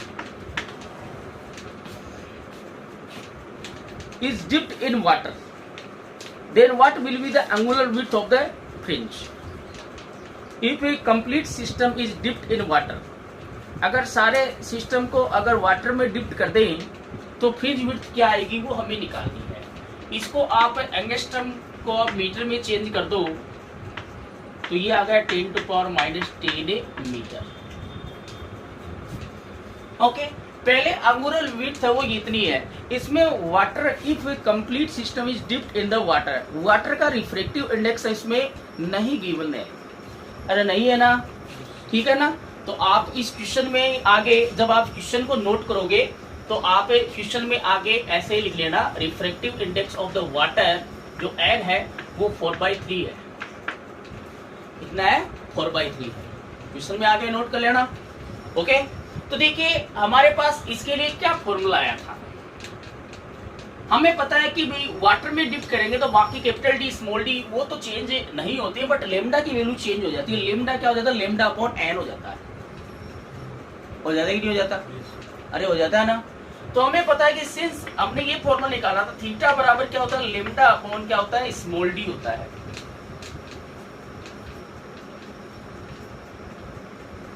होता है कि नहीं होता। अगर आपको रिफ्रैक्टिव इंडेक्स अगर नहीं गिवन है, ठीक है, तो भी कोई बात नहीं है, ठीक है। तो इनिशियल हमें ये दे रखा है तो फाइनल कितना होगा वो हम देखते हैं, ठीक है। अब इसको हम सोल्व करते हैं, इसको हम सोल्व करेंगे तो क्या आएगा, ये हमने लेमडा थीटा 1 ले लिया और ये क्या ले लिया, लेमडा 1 ले लिया, ठीक है। अब थीटा 2 हमारे पास क्या आ जाएगा, थीटा 2 हमारे पास आ जाएगा lambda 1 upon N A D आ गया। सेपरेशन अनचेंज है, सेपरेशन क्या है, अनचेंज है। तो यहां पर देखो आप एन की वैल्यू हम निकाल सकते हैं, ठीक है। तो आप यहां से देखो लेमडा डी अपॉन डी की वैल्यू आप रख दो, तो थीटा 2 बराबर क्या आ गया, इसको मैं ऐसे लिख सकता हूं 1 upon N lambda 1 upon D, ठीक है। तो हमारे पास थीटा 2 बराबर हेंस फ्रॉम इक्वेशन 1 एंड 2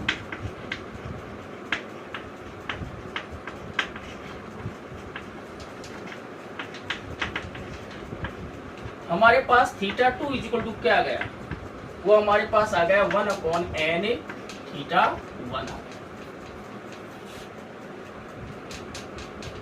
आया कि नहीं आया। हमने जो इनिशियल जो वेवलेंथ होगी इसको लेमडा 1 ले ले, लेमडा 1 लिया ना, लेमडा 1 ले ले तो लेमडा 1 अपॉन एन हो जाएगी। अगर इसको वाटर में डिप कर दे तो लेमडा 1 अपॉन एन हो जाएगी, हो जाएगी नहीं हो जाएगी। तो इस कंडीशन 1 अपॉन ये क्या है, थीटा 1 है। तो यहाँ पर देखो इस लेमडा की जरूरत ही नहीं पड़ती है हमें, अगर रिफ्रैक्टिव इंडेक्स गिवन है तो हमें लेमडा की जरूरत ही नहीं पड़ रही है, क्योंकि रिफ्रैक्टिव इंडेक्स हमें गिवन होना चाहिए तभी हम इसको सोल्व कर सकते हैं, अदरवाइज नहीं कर सकते। तो इसका रिफ्रैक्टिव इंडेक्स 4/3 आपको यूज में लेना है। तो देखो ये फॉर्मूला हम लगा देते हैं, तो थीटा 2 बराबर थीटा 1 की वैल्यू क्या है 0.20 डिवाइडेड बाई एन की वैल्यू कितनी है 4/3 है, तो ये 3 ऊपर चला गया 20 इंटू 3 डिवाइडेड बाई 4, तो ये क्या आ जाएगा थीटा 2 बराबर, इसको इसमें डिवाइड करते हैं तो 0.5 आ जाएगा, 4×5 = 20 इंटू 3, तो थीटा 2 बराबर हमारे पास आ गया 0.15 डिग्री। इस थीटा 1 की वैल्यू की, ये लेमडा 1 की वैल्यू को हमें जरूरत ही नहीं पड़ेगी, ठीक है ना, ये सिर्फ डराने के लिए लिखा हुआ है। रिफ्रैक्टिव इंडेक्स गिवन होना चाहिए। रिफ्रैक्टिव इंडेक्स नहीं गिवन होगा तो हम इसको सोल्व नहीं कर पाएंगे।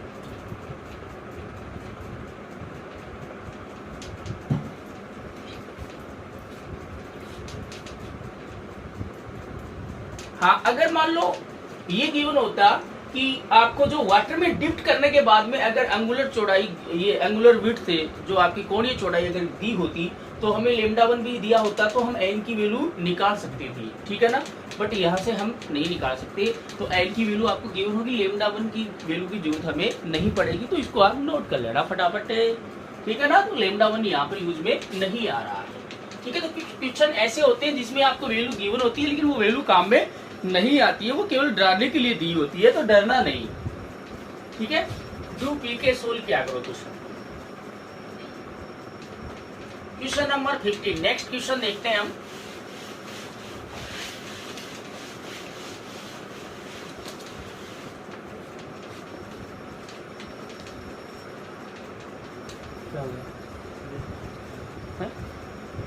चल रही सर, टाइम नहीं चल रहा।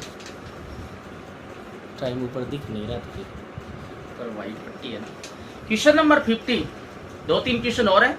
इन Young double slit experiment the distance between the slits is 1 mm। Again Young का द्विक्षेत्र प्रयोग है, उसमें दोनों स्लिट के बीच की डिस्टेंस बोले तो स्मॉल डी जो है वो आपको गिवन है। कितना गिवन है? 1 mm गिवन है। इसको मीटर में चेंज कर लो, 1 × 10⁻³ मीटर आ गया, ठीक है। And between that between slits and screen is 1 metre. Slits और स्क्रीन, स्लिट और पर्दे के बीच की जो दूरी है कैपिटल डी वो 1 मीटर दे रखी है। And 10th fringe is 5 mm away from the centre bright fringe. 10th fringe की डिस्टेंस दे रखी है। 10th फ्रिंज की जो डिस्टेंस दे रखी है 10th की दे रखी है, वो कितनी दे रखी है? ब्राइट फ्रिंज से, सेंट्रल फ्रिंज से 10th जो ब्राइट फ्रिंज है उसकी आपको डिस्टेंस दे रखी है। 10th fringe is 5 mm from the centre bright fringe. वो कितनी दे रखी है आपको? वो 5 mm दे रखी है।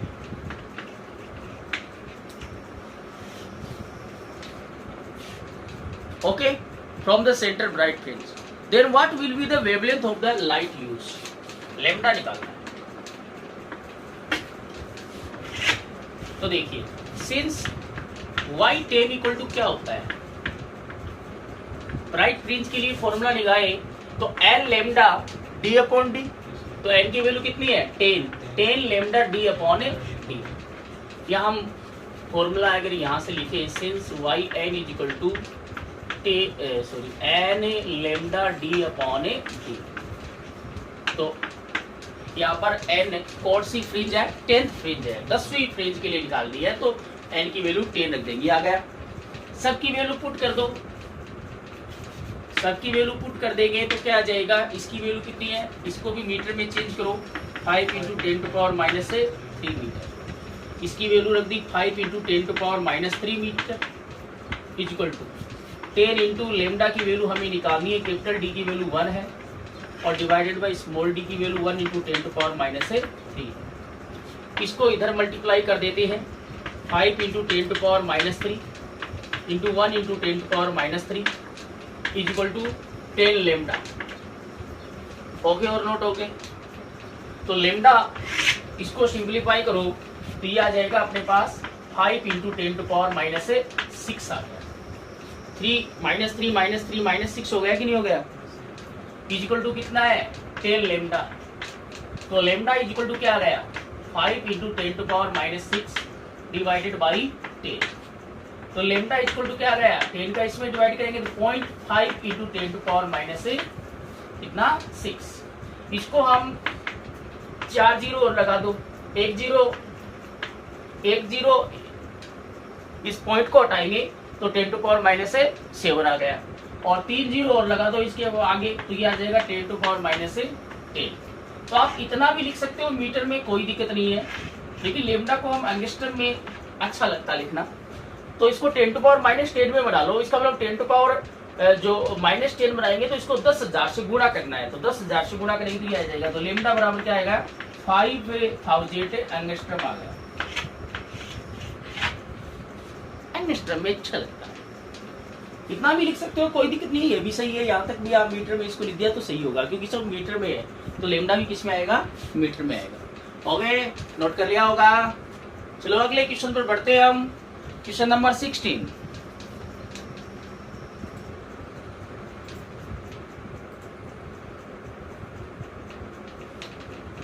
क्वेश्चन नंबर 16 देखते हैं हम।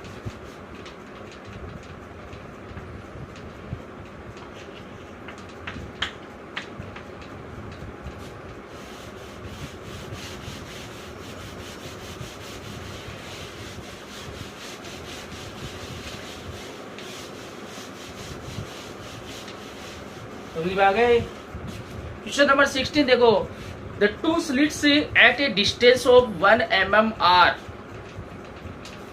अगेन टू स्लिट्स है, उनके बीच की डिस्टेंस 1 mm दे रखी है। बोले तो 10 टू पावर ये 1 × 10 टू पावर -3 मीटर आ गया। दो झिरियों के बीच की दूरी है 1 mm 1 मिली दे रखी है। Illuminated by the light of wavelength. Wavelength इसकी गिवन है हमें, इसकी तरंगदैर्घ्य हमें क्या गिवन है, 6.5 × 10 to power -7 metre. The interference fringes are observed on the screen placed at the distance of 1 metre. तो जो स्क्रीन है वो स्लिट स्रोत, जो स्लिट स्रोत है उनसे 1 मीटर दूरी पर रखी हुई है। बोले तो कैपिटल डी की वैल्यू 1 मीटर है। What will be the distance of third dark fringe and fifth dark fringe? Third dark fringe और fifth bright fringe। थर्ड तो डार्क फ्रिंज है और फिफ्थ क्या है, ब्राइट फ्रिंज है। इनके बीच की डिस्टेंस हमें चाहिए, ठीक है ना।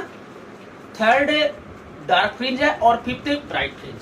तो फिफ्थ में से थर्ड वाला घटाएंगे हम ज्यादा में से, क्योंकि ज्यादा डिस्टेंस कितनी होगी, फिफ्थ ब्राइट फ्रिंज की होगी, ठीक है ना। तो हमें ये निकालना है, fifth bright fringe minus third dark fringe, इनके बीच की डिस्टेंस निकालनी है। ओके और नोट हो गई। फिफ्थ ब्राइट फ्रिंज में से थर्ड ब्राइट फ्रिंज को सब्सट्रैक्ट करना और ये हमें निकालना है। ओके, अगेन सिंस हमें पता है, अगेन हम यहाँ से देखिए, सिंस हमें पता है कि बीटा वाई एन ब्राइट ये होता है, एन बीटा होता है।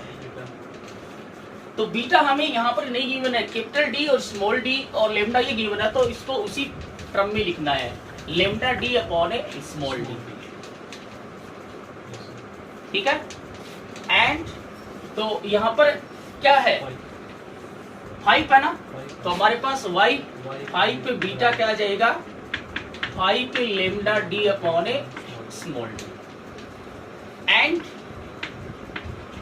तथा y एन ए डार्क काली फ्रिंज के लिए क्या होता है, 2n-1 lambda D upon 2d। यहाँ पर हमें बीटा नहीं गिवन है, यहाँ पर डी के small D lambda capital D given है, तो आपको इस पद में लिखना है। अगर यहाँ पर ये सब ने देकर केवल आपको फ्रिंज चौड़ाई गिवन होती तो हम इसको n लेमडा और 2n-1/2 बीटा लिख सकते, या सॉरी n बीटा और 2n-1/2 बीटा लिख सकते थे।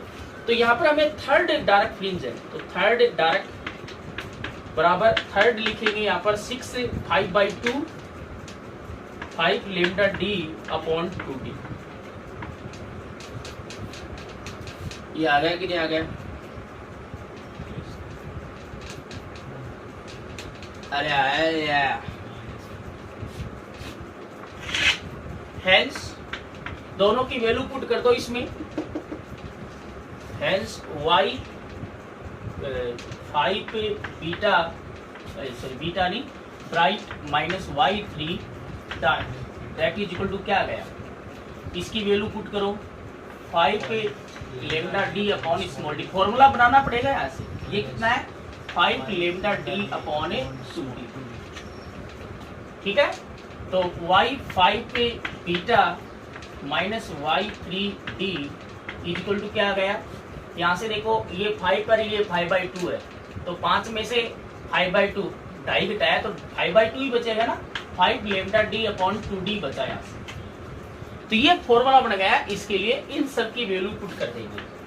हेंस y5 पे bright minus y3 dark is equal to 5 into lambda. Lambda की वैल्यू कितनी है 6.5 into 10 to power minus 7 into D की वैल्यू क्या है 1 है, divided by 2 into small d की वैल्यू कितनी है 1 इंटू 10 टू पावर माइनस 3। ये वैल्यू रख दी तो हमारे पास क्या आ गया, इसको सिंप्लीफाई करो, 10 टू पावर 3 ऊपर गया तो कितना हो गया, 5 को इससे मल्टीप्लाई करो, कितना आया 5 इंटू 5 2 32.5 आ गया ये। ओके, और divided by 2 into 10 to power 3 plus का हो गया 10 टू पावर माइनस 4 बचा। इसमें इसका डिवाइड किया तो ये 16 आ गया, ये 2 आ गया, ये 5 आ गया इंटू 10 टू पावर माइनस 4। तो y5 bright minus y3 dark is equal to क्या आ जाएगा 1.625 इंटू 10 टू पावर माइनस 3 लिख सकते हैं इसको। ओके, तो ये मीटर में आ जाएगा। ओके, तो या इसको हम आगे लिख सकते हैं, ठीक है, नोट करो इसको फटाफट। यहां पर लिख रहा हूं मैं y5 bright minus y3 dark is equal to क्या आ जाएगा 1.625 मिलीमीटर आ गया, ये आ गया। इसके नीचे ये नोट कर लो। ओके, आ गया समझ में। फॉर्मूला बनाना पड़ेगा, क्या बनाना पड़ेगा, फॉर्मूला। फॉर्मूला आपको बता दिया मैंने, किसी के लिए भी पूछिए आपको टेंशन लेने की जरूरत नहीं है, इन दो फॉर्मूले से ही आपको फॉर्मूला बनाना है, ठीक है ना। डार्क दी हो चाहे ब्राइट, दोनों डार्क दी हो या दोनों ब्राइट दी हो या एक डार्क और एक ब्राइट के बीच की डिस्टेंस दे रखी हो तो भी कोई दिक्कत नहीं है। ओके, नेक्स्ट क्वेश्चन की तरफ बढ़ते हैं हम।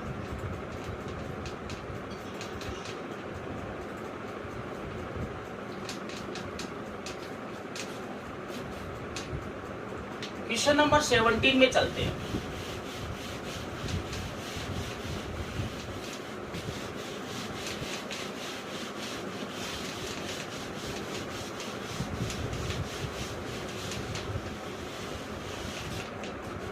क्वेश्चन नंबर 17, इसका सॉल्यूशन अब देखते हैं। गिवन डेटा लिख देते हैं पहले, क्वेश्चन बोर्ड एग्जाम में आया हुआ है। Young double slit experiment, in the Young double slit experiment the slots are separated by 0.28 mm। Slots बोले तो स्लिट्स है, स्लॉट्स लिखा हुआ है यहाँ पर, स्लिट्स कर लेना, ठीक है ना, स्लिट्स कर लेना, ठीक है ना, स्लिट्स है, ये ओ है वो बाय मिस्टेक लिखा गया है, ठीक है ना। स्मॉल डी की वैल्यू जो है वो आपको अगेन स्मॉल डी दे रखा है 0.28 mm दे रखा है, इसको आप मीटर में चेंज कर लो, 0.28 into 10 to power minus 3 metre. The screen is placed 1.4 metre आगे। स्क्रीन की इन स्लिट स्ट्रोक से जो दूरी दे रखी है वो 1.4 है, कितनी दे रखी है, मीटर दे रखी है। The distance between the central bright fringe and fourth bright fringe, centre bright fringe की है तो इसका मतलब सेंटर ब्राइट फ्रिंज बोले तो पर्दे के सेंटर से ही हमें डिस्टेंस है, y4 दे रखा है, फोर्थ ब्राइट फ्रिंज दे रखी है, ठीक है ना, उसकी डिस्टेंस कितनी दे रखी है 1.2 सेंटीमीटर दे रखी है, तो इसको मीटर में चेंज करो, 1.2 into 10 to power minus 2 metre. हमें क्या निकालना है, वेवलेंथ निकालना, लेमडा निकालना है। अगेन फॉर्मूला लिखना पड़ेगा, since y N bright fringe की है, ये किसकी डिस्टेंस है, ब्राइट फ्रिंज की दे रखी है, फोर्थ ब्राइट फ्रिंज की, तो क्या जाएगा L lambda D upon a small d. तो y4 ब्राइट, यहाँ पे भी आप ब्राइट लिख सकते हो, बराबर 4 lambda D upon small d. इसकी वैल्यू आपको दे रखी है 1.2 into 10 to power minus 2 equal to 4 into lambda 1 आपको निकालना है, और d1 की वैल्यू आपको 1.4 दे रखी है, d1 d की वैल्यू आपको 1.4 दे रखी है। स्मॉल d की वैल्यू क्या है 0.28 इंटू 10⁻³ ओके। इसको आप इधर भेज दो, इसको इधर भेज देंगे तो 1.2 इंटू 10⁻² पहले से इधर है, इंटू इसको इधर ले गए तो 0.28 into 10⁻³ is equal to 4 into 1.4 into lambda. ठीक है, तो लेमडा इज इक्वल टू हमारे पास क्या आ गया, लेमडा इज इक्वल टू हमारे पास आ गया इस 4 इंटू 1.4 को इधर इसके डिवाइड में ले आओ। पहले इसको सिंप्लीफाई करो, ये है 1.2 इंटू 2.8 इंटू ये कितना हो गया 10⁻⁵ डिवाइडेड बाई क्या आ गया 4 इंटू 1.4। ठीक है, पॉइंट डाल लेते हैं सबके, एक पॉइंट ये एक पॉइंट ये, तो दोनों पॉइंट हटाएंगे तो हमारे पास क्या जाएगा 10⁻⁷। हम इसको डायरेक्ट भी 14 में से इसको 2 में जाएगा, इसको 0.3 में जाएगा, लेकिन जो बायो वाले स्टूडेंट है उनके लिए थोड़ा सा टफ रहता है, इसलिए उसको पूरा सिंप्लीफाई करके देखते हैं।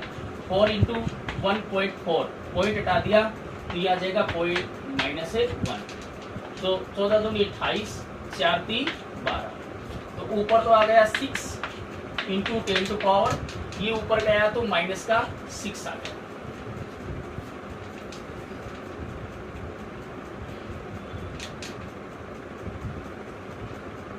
आया कि नहीं आया, अरे आया कि नहीं आया,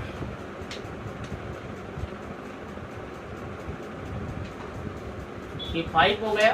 अच्छा, ये पॉइंट यहाँ पर थोड़ा सा गलत लिख दिया था ना, अभी मैं सोच रहा हूँ एक पॉइंट और कहाँ से लिखेंगे, इसमें से 2 पॉइंट हटाने हैं, इसमें से 2 पॉइंट हटाने, इसमें से ये तो ये 8 हो जाएगा। ठीक है ना, 0.28 है, तो 2 तो इसमें से और 1 इसमें से, तो ठीक है ना, तो 1 इसमें 2 इसमें, तो 3 हो गए, तो कितने हो गए 8। ठीक है, तो ये ऊपर गया तो 7 आ गया, ये मीटर में आ गया। तो आप इतना लिख के भी रख सकते हो, लेकिन मैंने कहा लेमडा को अंगस्ट्रम में लिखना अच्छा रहता है, तो इसको हमने लिख दिया 3 0 लगा दिए, ये कितने में आ गया 10⁻³ मीटर में आ गया। तो हम यहाँ पर मैं लिख देता हूँ। ठीक है, तो लेमडा बराबर हमारे पास क्या आ गया 60,000 अंगस्ट्रम। इसके बाद में ये लास्ट क्वेश्चन की तरफ बढ़ते हैं, लास्ट एंड फाइनल क्वेश्चन, ये भी बोर्ड एग्जाम में आया हुआ है, छोटा सा क्वेश्चन है, question number 18।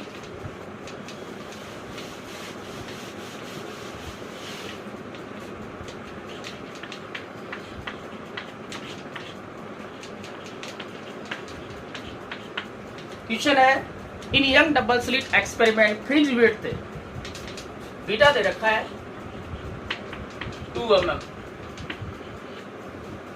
Okay, find distance of the second dark fringe from the centre fringe. Second जो डार्क फ्रिंज है, कौन सी सेकंड डार्क फ्रिंज की डिस्टेंस पूछी है आपको। तो बाकियों में हमें पता है कि भी सेकंड डार्क फ्रिंज की पूछी है, तो बीटा हमें गिवन है, तो हमें डिस्टेंस को बीटा के टर्म में लिखना है। ठीक है, तो इसको हम सोल्व कर लेते हैं, वेरी सिंपल क्वेश्चन। सिंस हमें पता है कि वाई एंड डार्क जो होता है वो क्या होता है इन terms of beta 2n-1 divided by 2 into beta होता है। लेमडा डी अपॉन डी की जगह हमने बीटा लिख दिया। ओके, हमें सेकंड पूछा है, तो y2d is equal to 2 into 2 4 3/2 beta आ गया। आ गया ही नहीं आ गया?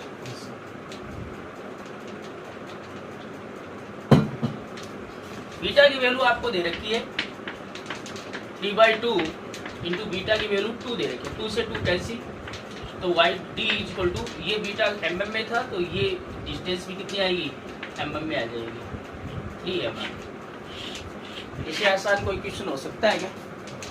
बोर्ड एग्जाम में आया हुआ 1 नंबर का। ओके, तो जितने भी हमने फॉर्मूले देखे थे उन फॉर्मूले पर हमने क्वेश्चन देख लिए हैं।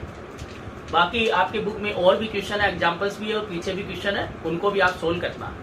अगर उनमें कोई प्रॉब्लम हो तो आप पूछ लेना। बाकी मैंने जितने भी फॉर्मूले थे उन पर आधारित जो क्वेश्चन थे वो एक एक मैंने सब पे करवा दिए हैं, कुछ पर दो दो भी हो गए। ठीक है, तो आपके कॉन्सेप्ट क्लियर हो गए होंगे। आपके जो फॉर्मूले मैंने लिखवाए थे वो फॉर्मूले कैसे अप्लाई करने हैं आपको इन्हें क्वेश्चनों से पता चल गया होगा। तो ये आपको एक कॉपी में ये 18 क्वेश्चन आपको नोट करने हैं, और उसके बाद में जो बुक के पीछे के जो क्वेश्चन है इंटरफेस से रिलेटेड, सारे नहीं, इंटरफेस से रिलेटेड जो व्यतिकरण से संबंधित है वही करने हैं। एग्जाम्पल्स है, और जो पीछे जो ऑब्जेक्टिव टाइप में दे रखे हैं, शॉर्ट टाइप में दे रखे हैं, और जो एक्सरसाइज में दे रखे हैं, उनमें से कुछ क्वेश्चन तो मैंने आपको करवा दिए हैं, जो नहीं करवाए वो आप फिर कॉपी में नोट कर लेना। ठीक है ना, तो ये आप होमवर्क कंप्लीट कर लेना। कल मैंने आपको बताया था कि कल आपको 5 बजे तक आपको होमवर्क सबमिट करवाना था। कुछ बच्चों ने तो करवाया, बाकी बच्चों ने नहीं करवाया है। तो जिन बच्चों ने होमवर्क चेक करवा लिया है उनको वापस फोटो भेजने की जरूरत नहीं है, लेकिन जिन्होंने चेक नहीं करवाया है वो यहाँ तक कंप्लीट करके शाम तक मेरे को पर्सनल नंबर पर सेंड करेंगे। ठीक है ना, थैंक यू।